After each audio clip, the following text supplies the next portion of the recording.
The woman who tried to save her boyfriend in the Tanjong Pagar crash is out of ICU and stable. Vehicular accidents like this pile up on the ECP are raising questions about road safety, driver behaviour and insurance claims. And get ready for another distribution exercise. Singapore residents can collect a free face mask from Monday. It's 5:30 p.m. here in Singapore. Hello, you're watching The Big Story, coming to you live from the Straits Times newsroom. I'm Olivia Quay. I'm Haryanto Diman. Now you can subscribe to the Straits Times channel so you never miss a single episode. Raby O, the woman who tried to save her boyfriend in the Tanjong Pagar car crash, is out of ICU. Her condition is stable, but she is in a high dependency ward. The Straits Times also understands she's conscious and her family is with her. Miss O has been at Singapore General Hospital since the February 13th accident. She suffered severe burns on about 80% of her body, but was conscious when she was taken to SGH. This month alone, there have been several reports involving vehicular accidents, the most high profile being the Tanjong Pagar crash, which killed the 5 people in the car. Just yesterday, there was a 10-vehicle pileup along the ECP that left at least 3 people with injuries. Well, these incidents have cast the spotlight again on issues brewing for some time, like road safety, driver behaviour and insurance claims even. So let's take the conversation forward with our panel of experts. Joining us in the studio is the Straits Times' senior transport correspondent Christopher Tan, lawyer Emerick Gill from Emerick Gill LLC, and advanced driving instructor and veteran race car driver Ringo Chong. Hello, gentlemen. Let's first talk about road user habits for the driver and passenger. Now, Chris, generally speaking, do you find that those on the road adhering to traffic rules like, driving within the speed limit, not trying to beat the red light, belting up and so on? Okay, traffic police statistics tells us that, running the red light and speeding are 2 of the top offences they, crack down on. But from personal observation on the road, and I spend quite a bit of time on the road because I test drive cars for SC Motoring, the poorer kind of behaviours I see come from, sad to say, taxi drivers and private hire cars and goods and delivery people, because they are distracted by the mobile, because they have to, take on rides, they have to tap. So maybe the kind of technology that we go towards or want to go towards is something that doesn't reward the fastest finger. And the other poorer kind of behavior that I see come from younger drivers in souped up cars, unfortunately. But I would say the first category make up more cases, more instances. But the second one, we have to bear in mind, even though they form the minority of cases, the accidents they tend to get into would tend to arise, tend to cause, have a larger consequence, injuries and death. So we have to bear that in mind. Driving school teaches a driver to practice defensive driving, but is it stressed enough, you think? Well, I think generally because the cars have grown more comfortable, more quiet, and much faster, I think we need to raise the standard in the driving school, because when you drive in the driving school, you drive a car that's less than 100 horsepower or 100 horsepower. And then when you're out there, you buy a car that's much quicker. And in school, you are taught to drive very slowly. And there are many defensive driving techniques that are not being taught. Like brake and avoid, during an emergency, what you should do, a lot of things like skid control. I think these are chapters that you need to put in to raise the standard, because the cars are getting quicker. I mean, what have changed between our human being? Nothing has changed over the past 30 years, but the cars have doubled in power. Now, the other issue with accidents is claiming insurance. Emerick, what are the top factors that insurers look at when assessing damages and evaluating compensation? Well, very generally speaking, the first thing that the insurance company will do is to assess the conditions, the terms and conditions of the policy. So that's the first thing. And to ascertain whether or not the driver acted within those terms and conditions, or whether or not the driver breached those terms and conditions. The second top factor that the insurer always goes into, and they go into this very quickly, especially if there's objective evidence such as in-camera footage or accident reconstruction reports, will be the issue of liability. Meaning, is the driver fully responsible for the accident, or is the driver partly responsible for the accident? And like I said, this comes in form of objective evidence. It could even be in-car cameras from other vehicles, cameras on the road, witnesses, etc., etc. So once the insurance company ascertains that the driver has not breached its policy terms and conditions and ascertain liability, the final factor that the insurer will look at will be that of quantum, meaning how much is to be paid out in terms of pain and suffering, loss of earning capacity, loss of future earning, medical expenses, and unfortunately, in the case of fatal accidents, bereavement, funeral expenses, etc. So these are the three tiers. It would be policy conditions, liability issues, and assessment of quantum. Right. Well, thanks so much for your first thoughts, gentlemen. Well, let's take a short break for a quick roundup of the local headlines. When the panel comes back, Emmerich will address the different scenarios where insurance claims could be chipped away.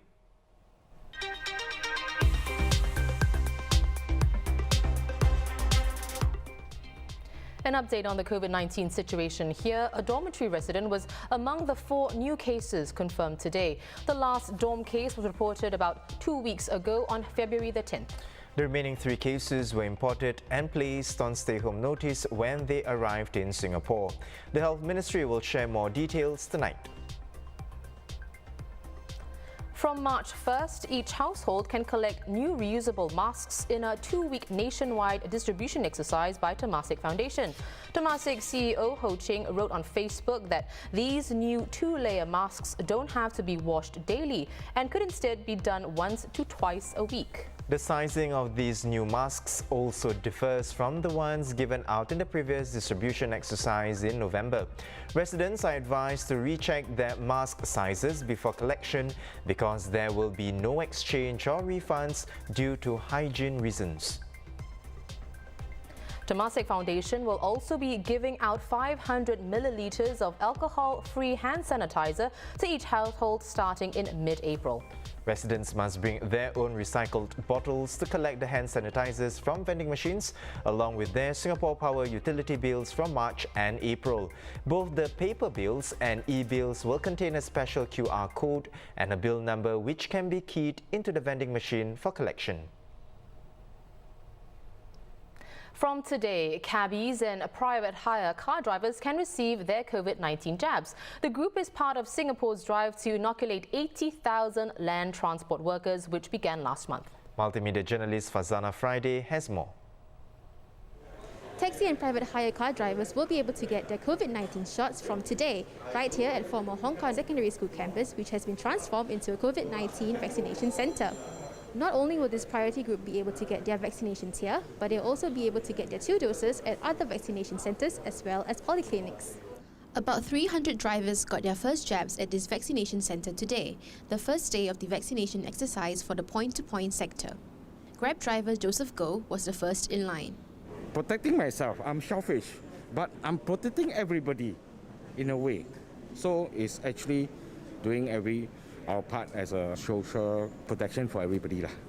At first, everybody is worried, but at the end of the day, that's what they say, go left, you also die. Go right, you also die. So at least we've been vaccinated, it's been protected. My wife, my kids all are quite supportive, including my grandson. Vaccinations are still voluntary, but Grab will not penalise drivers who don't get their jab. The company will also provide support to those who do take the vaccine. In Singapore, we are extending the free prolonged medical leave insurance policy that covers the potential loss of income by our driver partners in the event that they are hospitalized because of the vaccine. This is good together with the assistance program that the government has already put in place for the affected driver partners if they are hospitalized due to the vaccine. This medical insurance will also be extended to our delivery partners starting March. Speaking on the sidelines of a visit to the centre, Senior Minister of State for Transport Dr. Amy Khor gave an update on the overall effort to vaccinate more than 80,000 land transport workers. Our vaccination program for the workers from the train as well as bus operators have been progressing well since it started in January this year. So as of 14 February, more than 14,000 public transport workers have received the first dose of their vaccination, and among them more than 10,000 of these workers have received the second dose of their vaccination, thus completing the full vaccination regimen.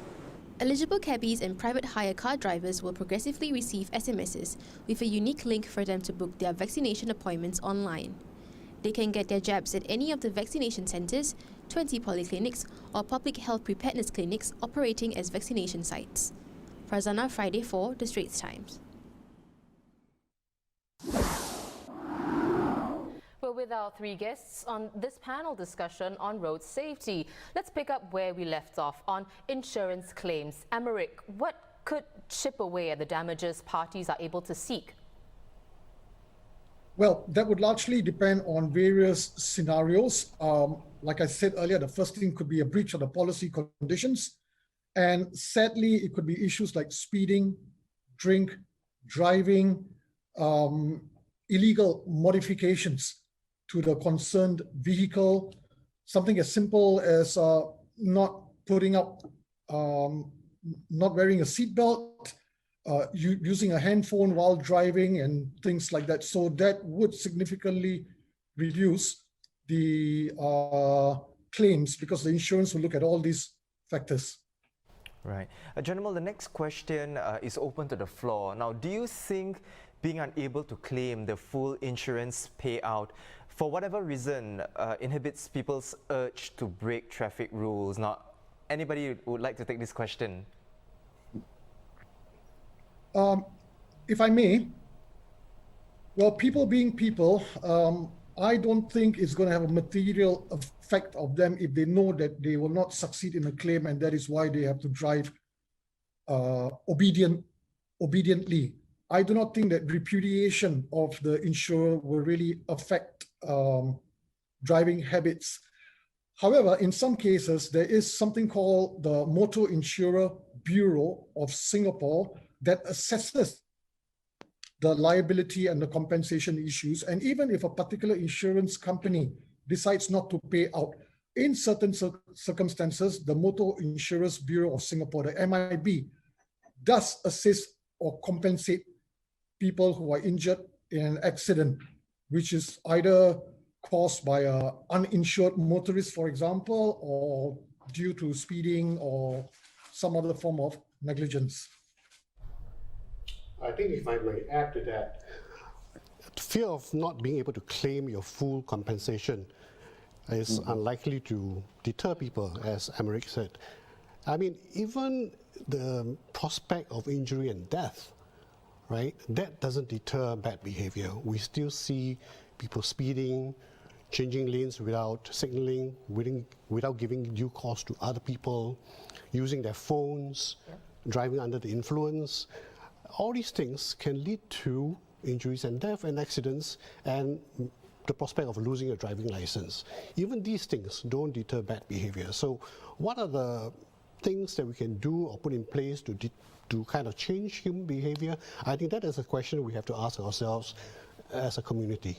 Yep, so that leads us to what we were about to ask you, Christopher. So if, like you said, insurance claims or the weight of personal responsibility aren't enough, then do we need concrete measures? For example, we understand you support the introduction of tiered licensing for car drivers, like what we already have for motorcyclists. So how would this model work for cars? Right.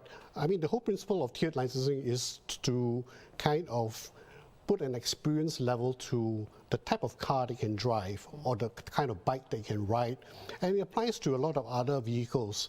Seagoing vessels also have a tiered licensing. Pilots' licenses are also tiered. So for cars, as Ringo pointed out earlier, cars have become a lot more powerful in the last 20, 30 years, right? And not only that, the economic factor, Singapore has become so affluent that young people who have just started out working are able to buy a car which is a lot more powerful. In the past, you had to work 20, 30 years to get such a car. Also, manufacturers have come out with a lot more of such cars and priced them quite accessibly. The non-sports cars, the cars which are not Ferraris, not Porsches, they have come out with models which are equally as powerful, as these traditional sports cars. So in the hands of inexperienced driver, they can be challenging, right? So I think a tiered licensing approach has its merits. I never thought that this would be something I would consider, but after the episode in Tanjong Pagar, I've received a lot of emails, and more than half of them suggested that we should have a tiered licensing regime. And after thinking about it, I think it's something that is worth considering. Ringo, would you like to add to that? No, I think I agree very much to Chris on this, because we were actually discussing something very similar like that a while ago. I think because the cars are getting much quicker, you need to have certain understanding. Many car manufacturers actually have their own driving program, like BMW, like Porsche, like Ferrari. They have their own driving program to educate their drivers that buy the cars. But these are all have to be paid for, or you have to join them. But I think for people getting licenses, you should encourage, we should actually raise the level of training, because the cars are really getting much quicker. I mean, the days when I got my driving license, I was so happy to have a car that would do 0 to 100 in 11 seconds or 12 seconds. Today, you can buy a car that would do 0 to 100 in 5 seconds, a family car. You know, it's much quicker, it's 50%, 100% quicker. And then it takes a different set of skill to educate them, to let them learn. I think, like you said, after the incident in the Tanjong Pagar case, I think very important is education and experience for these people. Right. And Ringo, on that, you know, we are talking about the Tanjong Pagar crash. Does this particular incident, you know, underscore then the importance of following traffic rules? Because we've talked about implementing concrete measures like the tiered licensing. Right. We talked about exacting punishments like what Emmerich has mentioned. So again, you know, Ringo, recent accidents that we've talked about, particularly the Tanjong Pagar crash, underscore the importance of following traffic rules, especially ultimately, you know, with road users' behaviour. Yeah, I mean, really sorry for them. You know, it's a very sad case. We lost 5 very young lives. It's all down to education. And lastly, I think very important is I've been racing professionally for 35 years. And we have never had a proper racing track or an area. Maybe with a place that we can do drag racing, you know, for people to try their cars like Malaysia, so that the young people have a chance to actually a place. It's like being able to buy a rifle or gun, but then you have nowhere to shoot. You don't have a rifle range, or you don't have anything. So you need somewhere to experience, to practice, to do it safely, and to learn. I think this is very important. Maybe hopefully one day somebody will build something here in Singapore, so that the young people will get a chance to really want to try and experience and drive their cars. Right. Well, Christopher, I saw you nodding to what Ringo just said. Do you have anything else, any final words before we wrap up this discussion? Yeah.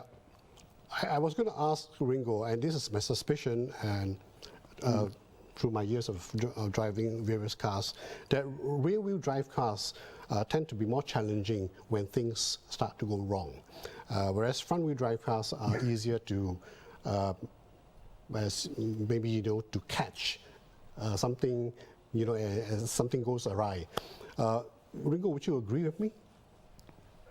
Oh, well, for sure, driving, enjoyment and pleasure. People like driving rear-wheel drive cars, like most race cars are, because you have less drag. But then for safety, it's always four-wheel drive now. Everybody's going towards that arena because you have a pull and a push action, so it's much safer for all-rounder in the wet weather condition and all. Well, I think that should answer the question. Front-wheel drive car is easier to drive, but then you also have issues with front-wheel drive cars because of the weight distribution in the car. You usually have the front much heavier than the rear. So if you're going down slope and it's a sharp turn and you're lifting off, then the rear comes around. You get an oversteer situation. So all this, I think you need to have education. You need the young ones to drive at 60 kilometers per hour, take a sharp corner in a wet condition, lift off and see what happens and how you should react, how you should create the problem and how you should react. This saves lives and this is very important.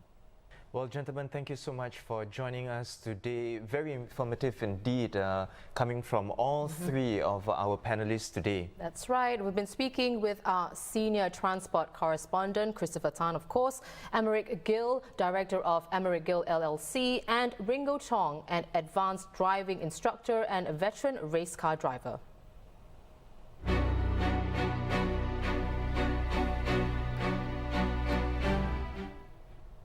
In the global headlines, U.S. flags were lowered to half-mast to mourn the 500,000 people in the country who've died due to COVID-19. This grim milestone comes just over a year since the U.S. reported its first death in California. Gloria So reports. Today we mark a truly grim, heartbreaking milestone. U.S. President Joe Biden commemorated the deaths of 500,000 Americans from COVID-19 at the White House on Monday, just over a year since the coronavirus pandemic claimed its first known victim in the country. As a nation, we can't accept such a cruel fate. Biden also called on Americans to remain vigilant, continue wearing masks, and set aside partisan differences and fight the pandemic together. We must end the politics and misinformation that's divided families, communities, in the country. It has cost too many lives already. In an interview with Reuters on Monday, Biden's top advisor on COVID-19, Dr. Anthony Fauci, said political divisiveness contributed significantly to the stunning death toll. There's red states and blue states that, are almost hostile to each other in some respects because of political differences. I think that's the worst possible ingredients to be able to address an outbreak of an infection that even under the best of circumstances would be a formidable challenge. About 19% of total global coronavirus deaths have occurred in the United States, an outsized figure given that the nation accounts for just 4% of the world's population. Bells tolled at the National Cathedral in Washington to honor the lives lost, ringing 500 times to symbolize the 500,000 deaths. Biden also ordered that all flags on federal properties and military facilities be lowered to half-staff for the next 5 days. After his speech, Biden, Vice President Kamala Harris, and their spouses stood silently as Amazing Grace was played.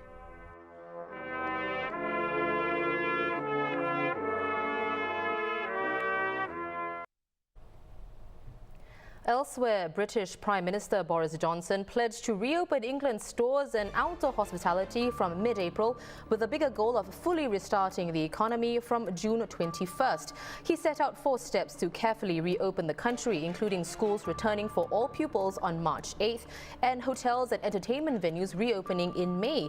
Mr. Johnson also said international travel could also resume then. But he warned that before the government can move on to each step, criteria must be met, like a successful progression of its vaccination drive as well as controlled infection rates. Electronic music stars Daft Punk have hung up their helmets after 28 years. Well, no reason was given for the split. The French duo announced their breakup by releasing an 8-minute video titled Epilogue. It includes footage from their 2006 film Electroma, in which one of the robots sets the auto-destruct of the other.